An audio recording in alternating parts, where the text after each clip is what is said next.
நிகில் சித்தார்த்தா மற்றும் அனுபம் கேரின் வரையறுக்கும் படமான தி இந்தியா ஹவுஸ் படப்பிடிப்பின் போது ஒரு பெரிய தண்ணீர் தொட்டி வெடித்ததால் பயங்கரமான விபத்து ஏற்பட்டது.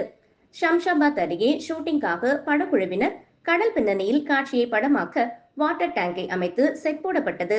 வாட்டர் டேங்க் உடைந்ததால் எதிர்பாராத விதமாக வெள்ளம் செட்டை சூழ்ந்தது. காயமடைந்தவர்களில் உதவி கேமராமேனும் ஒருவர். படப்பிடிப்பு தளத்தில் தண்ணீர் புகுந்ததால் அவருக்கு பலத்த காயம் ஏற்பட்டதாக கூறப்படுகிறது. திடீர் வெள்ளத்தில் பல படக்குழு உறுப்பினர்களும் சிறு காயங்களுக்கு ஆளானார்கள். சம்பவ இடத்திலிருந்து ஒரு வைரலான வீடியோவில் படக்குழு உறுப்பினர்கள் வெள்ளம் சூழ்ந்த பகுதி வழியாக வேகமாக நடந்து சென்று நீரிலிருந்து உபகரணங்கள் மற்றும் செட் பொருட்களை மீட்க முயற்சிப்பதை காணலாம். ராம் சரணின் புதிய தயாரிப்பு நிறுவனத்தின் முதல் படமான தி இந்தியா ஹவுஸை அறிமுக இயக்குனர் ராம்வம்சி கிருஷ்ணா இயக்குகிறார்.